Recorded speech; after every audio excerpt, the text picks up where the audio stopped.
अस्सलाम वालेकुम my dear students, I hope आप सब खैरियत से होंगे। आज की वीडियो है उन एमसीक्यूज़ के बारे में जो कि 7 जनवरी 2024 को फार्मेसी टेक्नीशियन फ़र्स्ट ईयर का पेपर 2 जो कि लीक हो गया था और इस वजह से इस पेपर को कैंसिल कर दिया गया था और ये पेपर होपफुली 28 जनवरी 2024 को रिकंडक्ट किया जाएगा। इस पेपर में फार्मास्यूटिक्स के पोर्शन में कुछ ऐसे एमसीक्यूज़ थे जो कि बच्चों को बहुत परेशान कर रहे थे, क्योंकि वो कैलकुलेशंस थी, डोज कैलकुलेशन करनी थी आपने, और वो जो कैलकुलेशंस के फार्मूलाज हैं वो आपकी बुक के अंदर मौजूद नहीं थे। और तकरीबन 3 से 4 ऐसे एमसीक्यूज़ थे उस पेपर के अंदर जिसके अंदर आपने डोज को कैलकुलेट करना था। आज की वीडियो उन एमसीक्यूज़ के बारे में है कि हम किस तरह से डोज कैलकुलेट कर सकते हैं। ना सिर्फ वो एमसीक्यूज़ जो कि इस दफ़ा पेपर में आए हुए थे हम उसको सॉल्व करेंगे, बल्कि अगर आपको ये फार्मूला समझ आ जाते हैं तो आपके पास किसी भी किस्म का जो है वो आपको क्वेश्चन दे दिया जाए, आप आसानी से उसकी डोज जो है वो कैलकुलेट कर सकते हैं। बात करते हैं कि वो कौन कौन से मेथड हैं जिसके ज़रिए से हम डोज कैलकुलेट करते हैं। देखिए, जो डोज कैलकुलेट करना होती है वो आपके जो लेवल है, इस लेवल पे आपसे डोज कैलकुलेट करवाई जाती है बच्चों की, क्योंकि जो बच्चों की डोज है वो एडल्ट डोज से डिफरेंट होती है। एडल्ट डोज वो नॉर्मली हम सबके लिए सेम इस्तेमाल करते हैं, बट जहाँ बच्चों की बात आती है, बच्चों से मुराद होती है पैदा होने वाले बच्चे से लेकर 12 साल तक का जो बच्चा होता है उसको किड्स में या चिल्ड्रन में कंडक्ट किया जाता है। तो इस एज के जो बच्चे हैं उनके लिए हमें जो है वो डोज मुख्तलिफ तरह से निकालनी पड़ती है। तो इसके ऑलमोस्ट 3 फार्मूलाज हैं जो मैं आज आपके साथ शेयर कर रही हूँ। इसके अलावा भी और फार्मूलाज हैं जिसके ज़रिए से हम डोज कैलकुलेट कर सकते हैं, बट ज़्यादा कॉमनली यही फार्मूले इस्तेमाल होते हैं। आपको इन 3 फार्मूला के बारे में लाजमी तौर पर पता होना चाहिए। 3 मेथड हैं जिसके ज़रिए से हम चाइल्ड की डोज कैलकुलेट कर सकते हैं। इसमें से जो सबसे पहला मेथड है उसको हम कहते हैं फ्राइड रूल। ये साइंटिस्ट का नाम है, इसकी बेस पर इसको फ्राइड रूल कहा जाता है। सेकंड जो है क्लार्क रूल है, ये भी साइंटिस्ट का नाम है। तीसरा जो है वो यंग्स रूल है, ये भी साइंटिस्ट का नाम है। तो ये 3 फार्मूलाज हैं जिसके ज़रिए से हम बच्चों की डोज कैलकुलेट करते हैं। अब आपने इन तीनों फार्मूलाज को सबसे पहले तो ज़हनशीन करना है, और अगर आपको ये फार्मूला आ जाते हैं तो फिर आप कोई भी सवाल आसानी से अटैम्प्ट कर लेंगे। सबसे पहले बात करते हैं फ्राइड रूल क्या होता है। इस रूल में हम जो है इस रूल को हम इस्तेमाल करते हैं चाइल्ड की डोज़ को निकालने के लिए। तो हमारे पास फार्मूला है कि बच्चे की जो एज है उसको हम यहाँ पे मंथ्स में लिखेंगे, डिवाइडेड बाय 150, ये सब में कॉमन होगा, multiply by the adult dose. जो आपको सवाल दिया जाएगा उसमें वो आपको बच्चे की एज भी लिख के देगा, आपको एडल्ट डोज भी देगा। आपने क्या करना है, जस्ट वैल्यूज़ पुट करनी है और आपका आंसर जो है वो निकल आएगा। बस आपने इसको अच्छे से ज़हनशीन करना है। क्लार्क्स रूल क्या होता है? क्लार्क्स रूल में हम बच्चे की डोज को कैलकुलेट करने के लिए उसकी एज की बजाय हम उसके वेट की बेस पर जो है बच्चे की डोज कैलकुलेट करते हैं। तो इसमें क्या करते हैं जी, वेट जो है वो किस में लिया जाता है, पाउंड्स में। पाउंड्स को हम एलबीएस की फॉर्म में लिखते हैं। आपने बस ये याद रखना है कि अगर आपको सवाल में किलोग्राम में वज़न दिया गया है, केजी में वज़न दिया गया है, तो वो आप पाउंड्स की फॉर्म में लिखेंगे। बट अब इस दफ़ा जो पेपर आया था उसमें उन्होंने ऑलरेडी आपको पाउंड्स के अंदर ही वज़न दिया हुआ था, तो वो आपने यहाँ पे मेंशन करना था। उसको डिवाइड करना है 150 से और उसको मल्टीप्लाई कर देना है एडल्ट डोज से। आपको वो बच्चे का वेट भी बताएगा सवाल में, वो आपको एडल्ट डोज भी बताएगा। आपने जस्ट फार्मूला अप्लाई करना है और उसका आंसर निकाल देना है। तीसरा तरीका जो होता है उसको हम यंग्स रूल कहते हैं। लास्ट टाइम जो पेपर हुआ था उसमें आपके 2 सवाल जो थे वो फ्राइड रूल में से आए हुए थे, एक सवाल जो था वो क्लार्क रूल में से आया हुआ था। यंग्स रूल में से कोई सवाल नहीं आया हुआ था, बट ये भी क्योंकि नॉर्मली यूज़ होता है तो ये फार्मूला भी मैं आपके साथ शेयर कर रही हूँ, ताकि अगर आ जाता है तो आपके इल्म में हो कि इसको हमने कैसे निकालना है। यंग्स रूल के अकॉर्डिंग अगर आप बच्चे की डोज निकालते हैं तो आपको एज का पता होना चाहिए। हम सबसे ऊपर लिखते हैं एज ऑफ द चाइल्ड। बच्चे की जो एज है वो सालों में लिखी जाती है, मंथ्स में उसको कन्वर्ट नहीं करना। जैसे हमने यहाँ पे एज को मंथ्स में लिखा था, यहाँ पे एज को ईयर्स में लिखते हैं। ठीक हो गया। Divided by the age of the child, यहाँ पे भी बच्चे की जो एज है उसको ईयर्स में, सालों में लिखा जाता है, प्लस 12। ये 12 जो है वो कॉमन रहेगा, जैसे ये 150 कॉमन था, ये 150 कॉमन था, और साथ में एडल्ट डोज आपके पास वो आपको सवाल में देगा। तो सवाल में वो आपको बच्चे की एज भी देगा और साथ में आपको एडल्ट डोज भी देगा। आप इसमें पुट करके जो है वो वैल्यूज़ निकाल सकते हैं। अब आ जाते हैं कैलकुलेशंस के ऊपर। सबसे पहले आप अपने जहन में इन फार्मूलाज को रख लेंगे। नाउ अब सवाल पे आते हैं कि जो पेपर था पेपर 2, उसमें से कौन कौन से सवाल ऐसे थे जो कि कैलकुलेशन बेस्ड थे। अगर आप पेपर 2 का क्वेश्चन नंबर 17 देखेंगे तो वो कैलकुलेशन बेस्ड क्वेश्चन था। क्वेश्चन ये था कि कैलकुलेट करें डोज ऑफ आइबोप्रोफिन, जो कि एक पेन किलर है या बुखार को ठीक करने की दवाई है, आइबोप्रोफिन 400 mg टैबलेट, के जब भी आपको जो डोज दी होगी जो मिकदार दी होगी दवाई की वो एडल्ट डोज होगी, ये बात आपने याद रखनी है। 400 mg, 500 mg, 1 mg जो भी वो आपको डोज़ देगा वो जो डोज़ होगी वो एडल्ट डोज़ होगी। तो वो कहते हैं कि जी कैलकुलेट करें डोज़ ऑफ आइबोप्रोफिन 400 mg टैबलेट, कि एक आइबोप्रोफिन की टैबलेट है जो कि 400 mg की है, और आपने ये देखना है कि एक 70 पाउंड का एक बच्चा है जिसकी उम्र कितनी है, 12 साल है, और आपने उसकी डोज़ निकालनी है by using the Clark formula. आपने क्वेश्चन को रीड करने के बाद सबसे पहले इस चीज़ पे फोकस करना है कि किस फार्मूले से आपको कहा गया है। सो आपके जहन में क्लार्क फार्मूला होगा। क्लार्क फार्मूला था child dose is equal to बच्चे का वेट किस में, पाउंड्स में, divided by 150 multiply by adult dose. तो अगर हम यहाँ पे गौर करें तो बच्चे का वेट उसने कितना दिया हुआ है, 70 पाउंड्स, तो हम 70 यहाँ लिख देंगे, 150 फार्मूले में है, 150 नीचे लिख देंगे।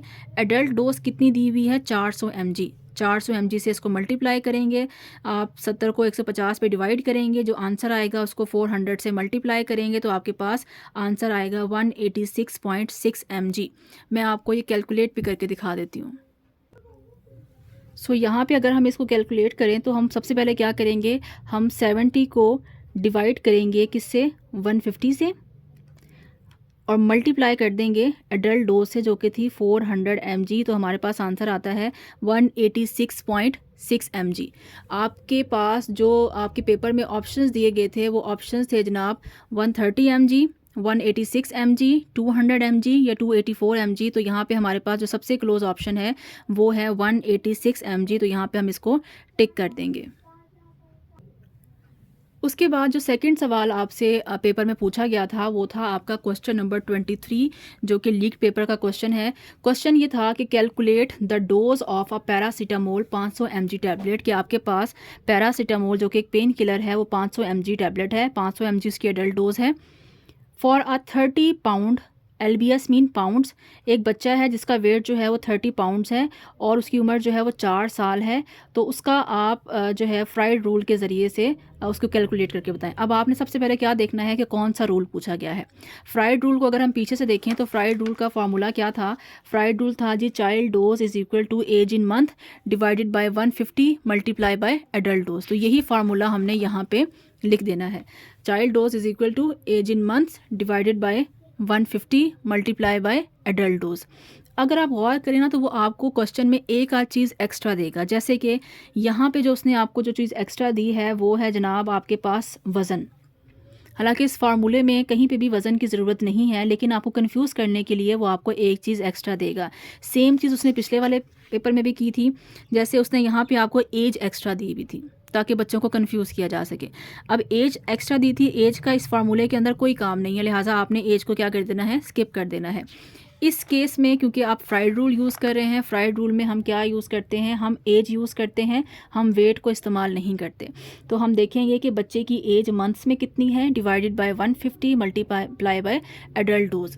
अब आपको जो उसने एज दी है ना वो उसने दी है ईयर्स के अंदर, सालों के अंदर, ठीक है। हमने कितनी लिखनी है, मंथ्स के अंदर। तो इस चीज़ को थोड़ा सा आप एक्टिवली देखेंगे कि हमने पहले सालों को किस में कन्वर्ट करना है, मंथ्स में कन्वर्ट करना है। तो एक साल में क्योंकि 12 महीने होते हैं, 2 साल में 24, 4 साल में कितने हो जाएंगे, 48 मंथ्स हो जाएंगे। तो हमने 4 साल को मंथ्स में डिवाइड करेंगे तो बनेगा 48, 150 ऐसे के ऐसे आ जाएगा, और इसको मल्टीप्लाई कर देंगे एडल्ट डोज से जो कि 500 mg हमारे पास थी। जब आप इसको कैलकुलेट करेंगे तो हम अगर इसको कैलकुलेट करते हैं 48 को डिवाइड करते हैं 150 से और इसको मल्टीप्लाई कर देते हैं 500 से, तो हमारे पास ऑप्शन आता है 160 मिलीग्राम। तो आप अगर गौर करें तो हमारे पास 160 मिलीग्राम का यहाँ पे ऑप्शन मौजूद है, लिहाजा पेपर में आपको ऑप्शंस थे 80 मिलीग्राम, 100 मिलीग्राम, 125 या 160, तो आप इसमें 160 के ऊपर टिक कर आएंगे। तीसरा जो सवाल आपसे पेपर में पूछा गया था वो भी फ्राइड रूल्स पे था। उसमें आपको कहा गया था कि calculate the dose of amoxicillin, ये एक ड्रग है, एंटीबायोटिक है, 500 मिलीग्राम का कैप्सूल है जो कि उसकी एडल्ट डोज है। एक बच्चा है जिसका वज़न जो है वो 20 पाउंड्स है, वो 2 साल का है, और फ्राइड रूल के ज़रिए से बताएं कि 500 mg का जो कैप्सूल है उससे हमें बच्चे में कितना कम करके देना पड़ेगा। तो अगेन आपने फ्राइड रूल्स का फार्मूला लिखा कि child dose is equal to age in month divided by the 150, same formula लगेगा, multiply by the adult dose. Age in months कितनी थी, अगेन उसने जो आपको एज दी हुई है वो किस में दी हुई है, ईयर्स में दी हुई है। आपने क्या करना था, इसको मंथ्स में कन्वर्ट करना था। तो 12 को 2 से मल्टीप्लाई करेंगे तो क्या आएगा, 24 आएगा। 150 आप ऐसे रखेंगे, 500 से मल्टीप्लाई करेंगे तो इसको भी करके देख लेते हैं कि हमारे पास क्या है जनाब, 24 डिवाइडेड बाय 150 मल्टीप्लाई बाय 500, तो आपके पास ऑप्शन आता है 80। ठीक हो गया। अब 80 का जो ऑप्शन था हमने यहाँ पे लिख दिया कि 80 mg जो है वो इसकी डोज़ है। आपके पास ऑप्शन थे 50 mg, 80 mg, 100 mg या 125 mg, तो वहाँ पे आपने 80 mg को जो है वो सिलेक्ट करना था। तो ये जो 3 सवाल थे ये तो आपसे फार्मेसी के पेपर में पूछे गए थे। इसके अलावा यंग्स रूल का कोई भी सवाल आपसे नहीं पूछा गया था, बट आपको समझाने के लिए मैंने उसको यहाँ पे ऐड कर दिया है एक सवाल कि अगर आप ही जाता है तो आप किस तरह से अटैम्प्ट करेंगे। सो ये मैंने एक क्वेश्चन लिखा है कि एक adult dose of amoxicillin is 600 mg, कि अगर एमॉक्सिसिलिन की एडल्ट डोज जो है वो 600 mg है और बच्चा जो है वो 3 साल का है, what will be the child dose by using the Young's formula, कि अगर आप यंग्स फार्मूला इस्तेमाल करते हैं तो बच्चे की डोज़ कैसे निकालेंगे। सबसे पहले आपको पता होना चाहिए यंग्स फार्मूला क्या था। यंग्स फार्मूला हमारे पास था age of child divided by age of child plus 12 multiply by adult dose. तो यही फार्मूला आप यहाँ पे अप्लाई करेंगे, age of child divided by age of child plus 12 multiply by adult dose. बच्चे की एज किस में लिखनी है, सालों में लिखनी है। अब ये आपने याद रखना है, यहाँ पे आपने मंथ्स में कन्वर्ट नहीं करना। तो बच्चे की उम्र कितनी है, 3 साल, नीचे भी क्या आएगा 3 साल प्लस क्या आ जाएगा 12 जो कि फार्मूले में है, और डोज कितनी है 600 mg। अब हम क्या करेंगे, 3 को ऐसे रखेंगे, 12 प्लस 3 करेंगे 15 आ जाएगा। अब आप 3 को 15 पे डिवाइड कर दें, मल्टीप्लाई बाय 600 कर दें तो आपके पास आंसर आएगा 120। देखिएगा हम इसको करते हैं 3 डिवाइडेड बाय 15 मल्टीप्लाई बाय 600, तो ऑप्शन क्या आता है 120 mg। सो हमारे पास उसने ऑप्शन क्या दिए हुए हैं कि 100 mg होगी, 120 होगी, 160 होगी या 200 mg होगी। तो हमारे पास जो डोज़ आएगी वो कितनी आएगी, वो आएगी 120 mg। तो इस तरह से आप कोई भी फार्मूला आपको पूछा जाए, कोई भी वैल्यूज़ आपको दे दी जाएँ, तो अगर आपको ये 3 फार्मूला आते होंगे तो आप किसी भी तरह की कैलकुलेशंस कर सकते हैं। आई होप आपकी ये कन्फ्यूजन जो है वो दूर हो गई होगी। नेक्स्ट टाइम आपका जो भी क्वेश्चन आएगा, कोई भी कैलकुलेशन आएगी, तो आप उसको इंशाल्लाह अच्छे से अटैम्प्ट कर पाएंगे।